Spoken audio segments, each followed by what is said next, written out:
Hello, Laura. Hello, Steve. And content creator girl. How you doing? Good. How are you? Good.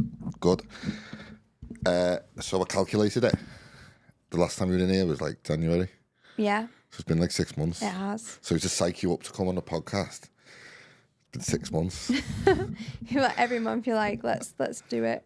Yeah. It's been a long time coming. But Yeah. what's been going on in the last few months in the Laura's world, in the HR world? So we have been unbelievably busy at Vibe. So there's been loads of changes happen. I know last time I spoke about the changes like with SSP and, obviously the whistleblowing and a few more things that were changing. But now there is a new change. So come January 2027, there'll be a new change in place, which is unfair dismissal rights, where companies have to start preparing now for it. So we're now in June. This is a perfect time to start reviewing and making sure that companies are tightening up the policies and procedures and understanding what the changes are as well. I feel like it's like a minefield. Like, I'm a business owner. Yeah. And we were saying before, we were just speaking off camera on just before we started the podcast, that like I'm in a position now where I kind of like stripped everything I can out of the business, and the only real bottleneck left in the business is myself. Yeah. To the point where I have to employ someone now. Like, it's got to the point where I've got to. And it just seems like such a minefield for business owners at the moment. And I'm like, where the hell do I start? Exactly. I think first thing is obviously you're setting up, you're going to bring in staff. You've not done that before, you've not had anyone employed. So the first thing would be you need to review, make sure you've got policy and procedures in place. I mean, I know your company is based on what your values, fun. So obviously you can have policy and procedures in place, but you can have a nice brand pack and make it nice and fun at the same time. It doesn't have to be like a boring 100-page booklet that you see at, your old traditional companies. You could probably brand it up really good. So first of all, obviously start with an employee handbook. So first of all, they know like what they're doing with employment as well. It's not just a guide for you, but it's a guide for what they need to follow and to make it fair. The other thing as well with the unfair dismissal rights coming in January that you need to be aware of is, rather than people having like a 6-month probation period, you probably need to look at a 3-month probation period and ensuring that you have your job chats in place, transparent feedback with them, show them where they're doing well, where they're not doing so well, and you need to make a decision if they're, good for your employment within the first 3-4 months of them working for you, because anything past that now, they will be able to make a claim for unfair dismissal, because, if they got a month's notice period, then, and it's coming up to the 5th month, it could go over into 6 months, which means obviously they can still claim. So you need to be really careful with that. Yeah. Does seem like uncharted territory for business owners. Yeah. I've been speaking to a lot of estate agents, people in property lately, about this renters' rights bill that came in. Yeah. Kind of like a tangent to what we're talking about today. And the question I always come back to is it fair? Yeah. So I'd probably put that question to you as well. With all these new regulations, Okay. are they actually fair? As a business owner, you probably see them as being a little bit unfair, but, take you back to the rules that are in place at the moment. The rules are, if you've got under 2 years of service, or you've got an employee that's got under 2 years of service, and it's not working out, but then 14 months later they decide to say, I'm just going to let you go and pay you your notice period, that employee is then left without a job. Where what they should have done, the employer at the time, is they should have took them on that journey of, they get hired, they get, monthly job chats or coffee chats. They know where they're doing well, they know where they're not doing well. And really, you should know if an employee is good for your business within the first 4 months of them working for you. And then you can make a decision. So even though some people might disagree and say it's actually unfair, they shouldn't be doing that, it actually does give the employee more rights. But it also gives business owners now time to make a decision on someone early doors and give that transparent feedback earlier than leaving it to 12 months down the line or 18 months down the line. Yeah. I suppose when you think about it like that, 2 years is a long time. Yeah. Like, realistically, you don't want someone lingering around your business for 2 whole years. No. If they're not the right fit.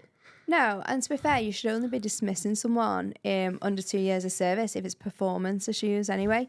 But, so it's probably, for salespeople, that would be good, because they might be really good for the first 6 months, but then the employers need to be putting things in place like performance improvement plans now. So rather than them just dismissing them, you know, if they've got over 6 months of service, rather than them just dismissing them, like they won't be able to do that now. It'd be more of they've got to manage it correctly. So they've got to spend time putting performance improvement plans in place, going down a disciplinary route. So they could be doing a first warning, second, third, and then they obviously, you know, dismissal.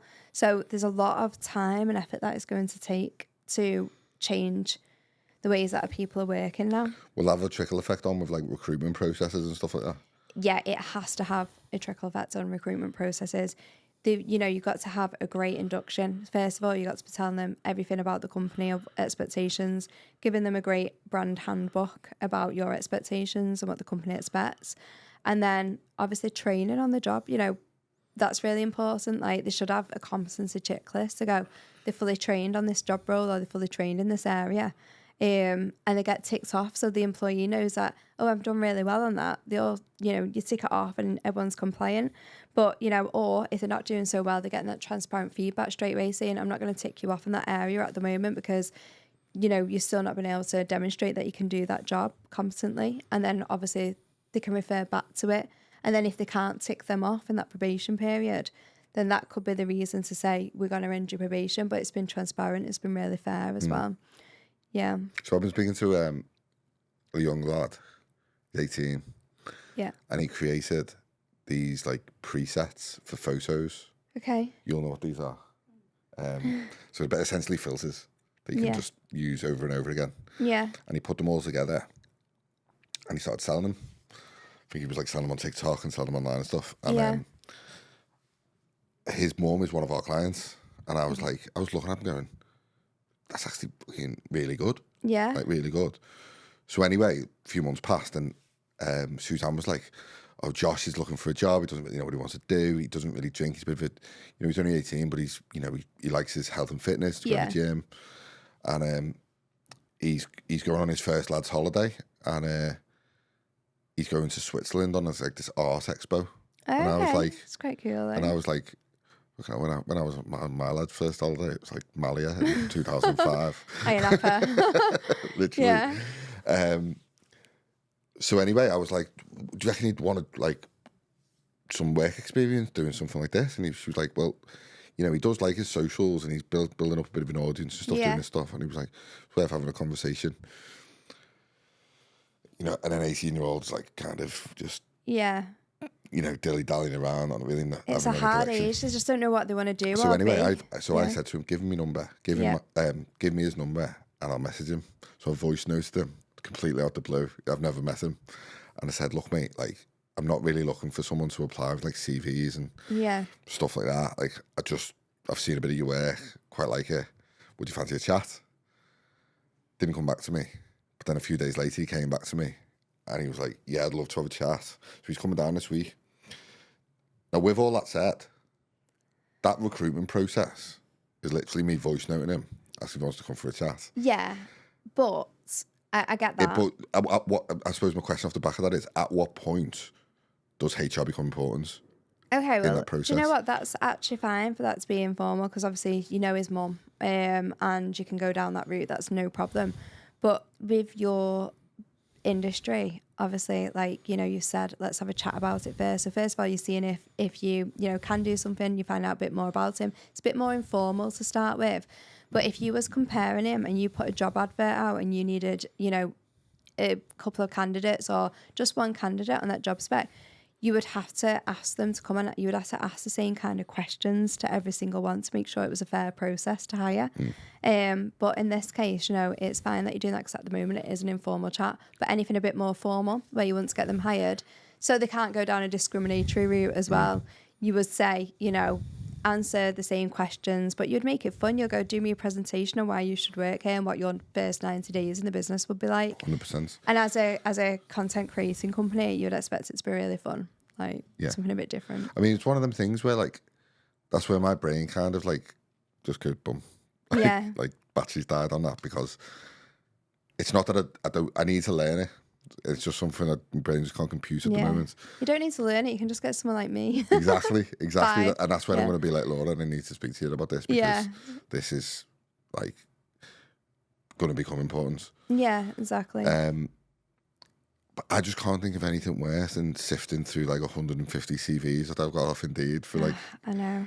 But you could do it a little bit differently, like, and we've done this before with like, so when I worked for like hospitality businesses and they needed like a social content creator, they've actually put it out as a post on their social media platform, like Instagram, and said, we're looking for a social media creator. You put on what you're looking for, but it looks fun. And to apply, you've got to send us in like, you know, a creative content on a subject, and then they would put the subject in, and it'd be whoever's done the most like, you know, fun, funkiest, on brand, content. So then that would come through as an application. So rather than it being a CV, they presented you with some work that they've done to try and obviously get this job, but you do see people's really like creative side from that. So you can do it differently, and it can still follow the rules. But, you know, that's what you want to see first. You want to make sure they can do the job. I mean, that strikes me as a way more of like a fun process than like the traditional, like sit down, like, you know, who are you, where do you come from, sort of interview style. And like I say, it does go off industry types, because if you worked for like a logistics company, or you worked, you know, for a finance company or anything like that, it would have to be more structured, formal. But because it's all about like fun content creation, you want to see that from them before you actually meet them. They send that across to you, and then you shortlist from what they give you, what they presented you. Yeah, I'm just going to like pick your brains now on a few bits, because I'm like quite curious about this for my own selfish reasons. If someone's in that situation now, what's sort of like the differences between hiring someone as a employee or just on a freelance basis? Okay, I get this. So for someone like yourself, you might say like, I'm quite happy to work on a freelance basis, whereas someone else might be like, I want a secure income. Yeah, I get this quite a lot, to be fair, and we've actually had quite a lot of clients where they've tried to move some of the staff members to be, you know, as a contractor. But the difference is the IR35 rule comes in with the tax and what companies you're working for. So if you want them to come in as a contractor, that's fine. You can't pay them holidays, they don't get SSP, so they don't have obviously the benefits that an employee would have. And they can also go working for other people, because really, to be a contractor, it means that you are working for different businesses. Where if you solely wanted them to come in and work for you just as a contractor, and you were saying you have to work here 40 hours a week, 5 days, I'm going to give you our laptop. You know, if you're sick, I'll pay you for that day because you're a good worker and I just want to be nice. You're then technically putting them into an employee bracket, and that's where it can become complicated. And that's where, you know, they could argue the fact if it ever went to a tribunal, well, technically, as an employee, because he set these rules of 5 days a week, these hours, I can't work for any other business, he's paid me some holiday leave or he's paid me for some sick leave. So they could argue that point. It's funny, you know, like, I mean, was it you that I was speaking to about this? Or was it like, it's been Dave Defoe. What is it? So essentially, he does employment and payroll services. Yeah. So he deals like employee contracts and stuff. Yeah. And he said that with freelancers or contractors, what happens sometimes is they'll start working like maybe like 30 hours a week. Yeah. And then they'll turn around and go, well, I can't be a freelancer because I'm doing so much work for your company that I can't go and get this other work. So now I want to be employed. I want to be employed. Yeah, it would have been David Defoe. I know David very well. So essentially what the business is doing, they're going, well, I'm going to take all the benefits of you being a contractor, but I'm going to take all the benefits of you doing all the work for us. Yeah, because as well, as a contractor, you're responsible for your own national insurance, you know, and anything additional to that, like sick tax. Pay, all that kind of stuff, so you're actually taking responsibility. So if you want a company, if you work for a company and they want you to do 4 days and you can't go out doing any more, but you're not getting the benefits of holiday pay, you're not getting sick pay, you know, you can't get any other business in, and you know, you've not got that job security, then why would you even work for them? You know, so that's why it's really important to set the boundaries of, you know, if they are a contractor, what are the boundaries with that? Love it. That's me brushing up my freelance agreement this afternoon. So for anyone watching this who might not be aware of like who you are and what you do, just give a quick overview on like who you are, what you do, like what's your sort of like main offering in Vibe, and how did Vibe come to be? So I started Vibe around about 18 months ago now. Is that all? I thought it was like No, it's around about 18 months. Before Really? that, I was a I consultant. thought it was like 6 years or something. No, before that, I was a consultant. I was delivering HR. But So then, you've done really well in 18 months. yeah, and then I was like, I should just set this up as a business, and I can actually do more things with it as well. So, obviously, I set up Vibe about 18 months ago. Like I say, I've been a HR consultant for many years prior to that. And I used to work as a HR and operations director for a hospitality brand. I did that for many years. I ended up going to Thailand, and I was a bit like, I don't want to be stuck in a company anymore. I want to do what I'm good at. I thought, I don't want to do operations in hospitality anymore. There's a lot of hours in it. I thought I might as well put my energy into, something that I enjoy doing. And it's HR and it's about making a difference. So I started Vibe.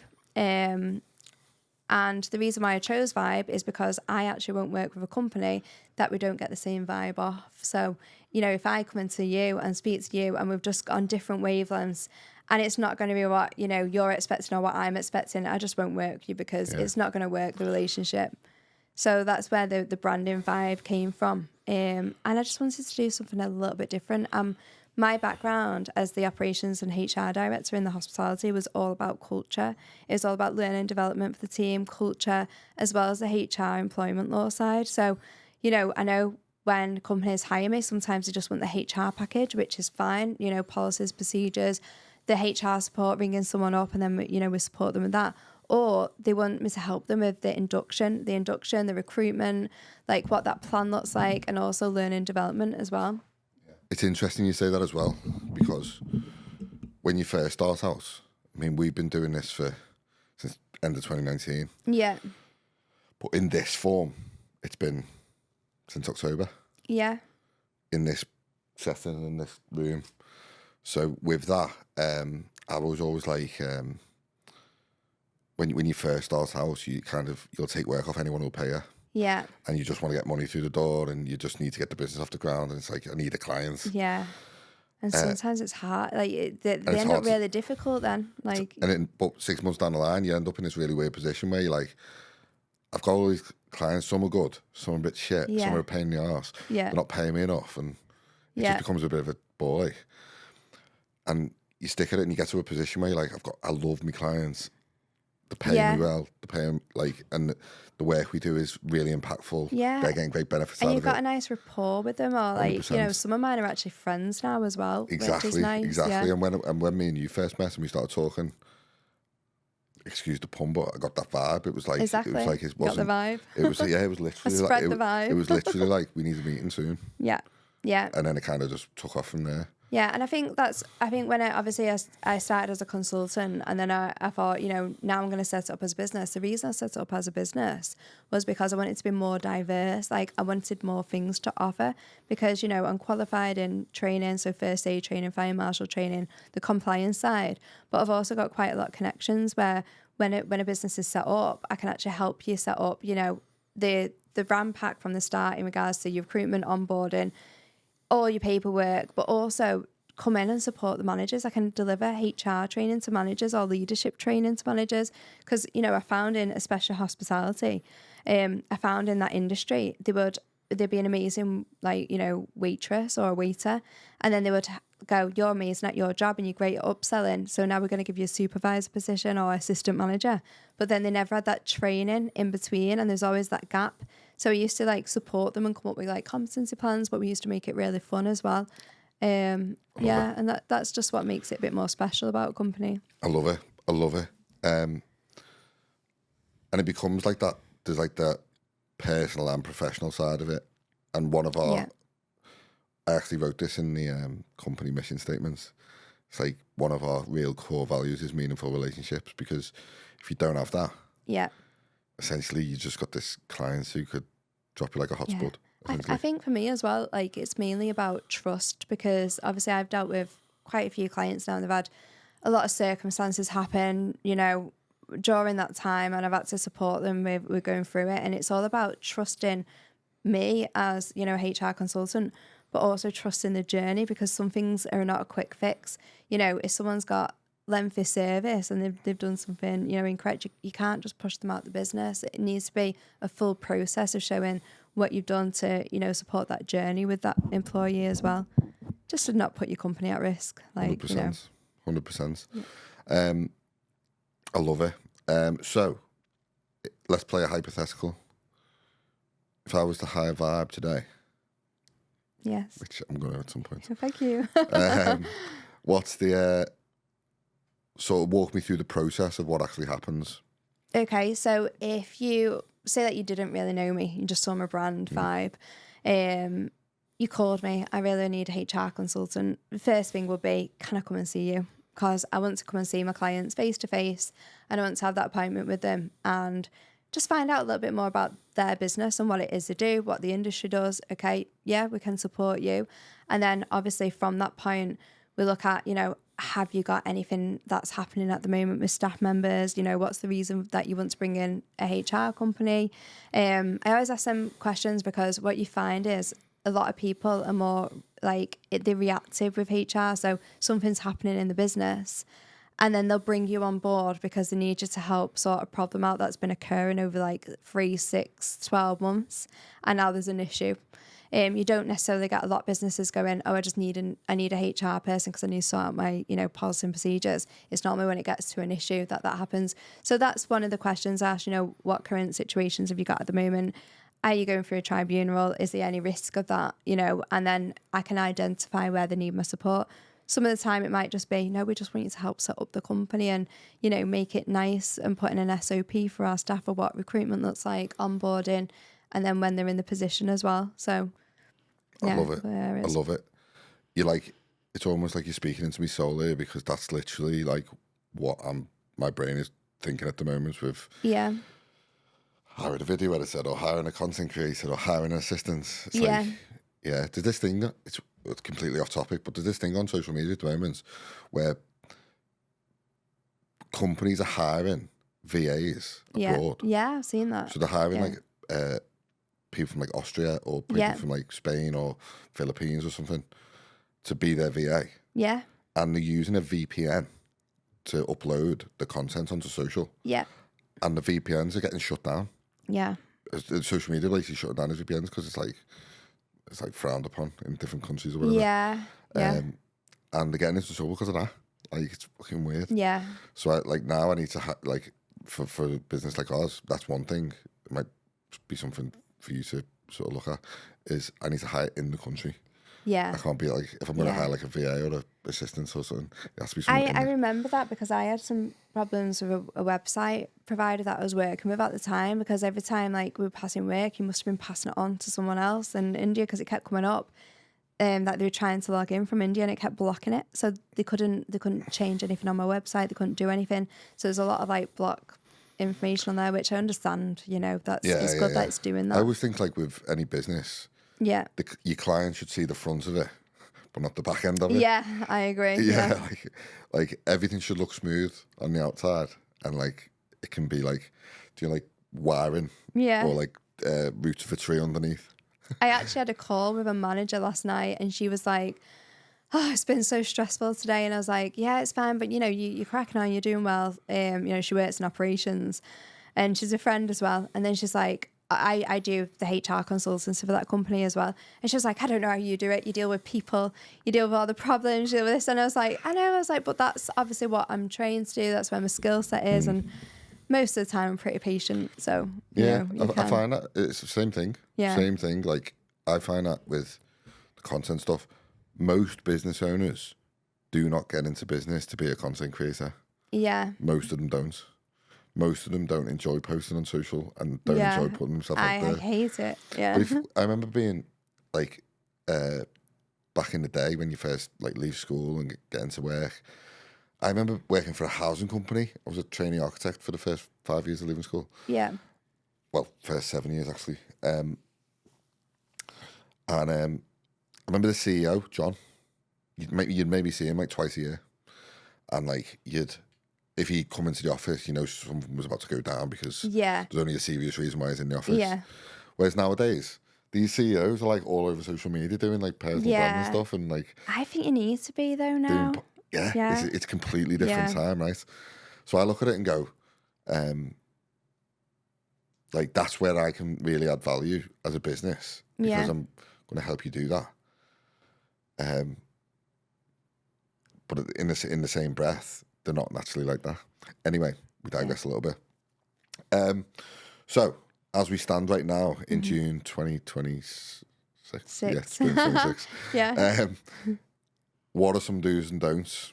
What should I be looking at, and what shouldn't I be looking at? Okay, so if you're hiring now, the probation period needs to be 3 months and not 6 months, because the unfair dismissal rights change on the 1st of January. So if you're hiring someone, don't give them a 6-month probation period. Give them a 3 months probation period, and make sure that, you're meeting up with them regular and you're giving them transparent feedback. And then if it's not working at 3 months, you end the contract with them. Or if if it's working a little bit and they need more work, extend for a further month. But, if in your contracts of employment, you're putting that you're going to give them a month's notice period, you can't go over that 5th month, because if you do, and you say that you get rid of them just before the 6 months, it's because that month's period, it's still going to take them over the notice, which means, you're going to have to still pay the unfair dismissal claim.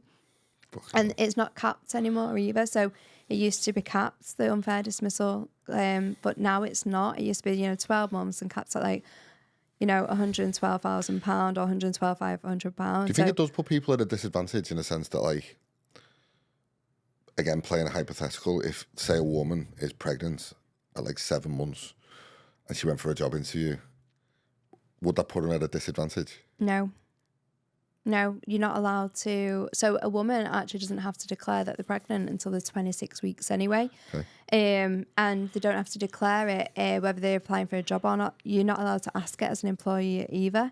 So even if someone comes in and they're maybe 7 or 8 months and they've got this bump in front of them, you can't turn around and say, why are you pregnant? Especially if they don't get the job, because then they'll look at that, that's discrimination. Yeah. Because even though they're going to be off potentially for 9 to 12 months, you can't ask that question. Yeah.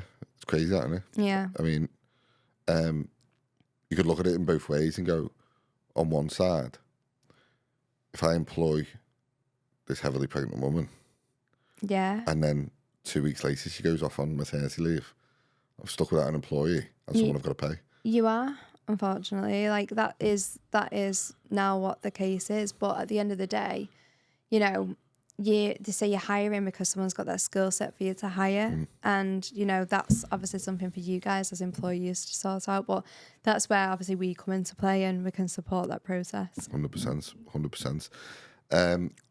So to round this off, if someone is watching this and is looking at employing someone, or looking for a HR consultant or someone to embed some policies and procedures and help them with that process, me. Yeah. Where's the best place they can get in contact with yourself? How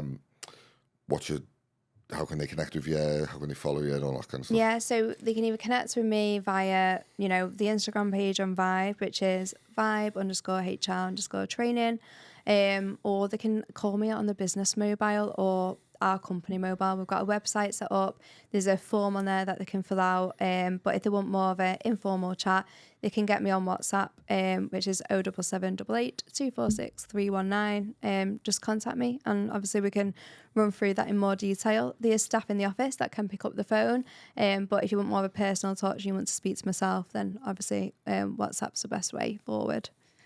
Love it. I'll put all them links around this video. I'm going to chop all this up into content for you.